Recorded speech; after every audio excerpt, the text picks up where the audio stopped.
तो hello everyone, जय जगन्नाथ समस्त स्वागत है नुआ ब्लॉग वीडियो। तो सकाल उठी शुणा पाइली कि आज हूँ आम श्राद्ध, जेहेतु श्राद्ध होची ना कालीर खाଇବା किसी अच्छी ना सका किए बा बन मत खावा को देख। तो ये कथा को आखि आगे रखी मुझे आसगली मो पेट पूजा कर। तो किसी समय पर परिश्रम पर फाइनाली मो पेट पूजा सर लगे। तो प्लेट को साइड रे रखी मु आसिक घर को देखे। तो ये श्राद्धर 50% काम सरी जाइए।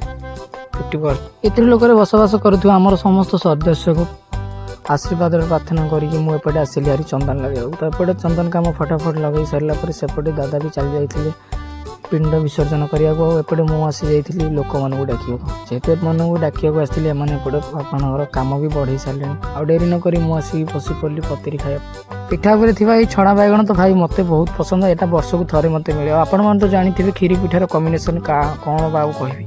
तो एपटे पत्रिका सारिकी बसी पड़ी खावाई। तो खाइबार था डाली भात घांट तरकारी।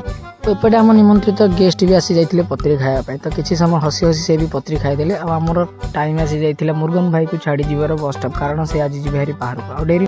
एपटे बाटर किसी कथबार्ता और मजामस्ती कर सारा पर दीर्घ 15 मिनट अतिक्रांत पर आम आसिक पहुँची जाइलु फाइनाली बस स्टॉप। तो फाइनाली ये मुरुगन भाई को छाड़देलु सी आमती टाटा हाय हेलो सीन करदे।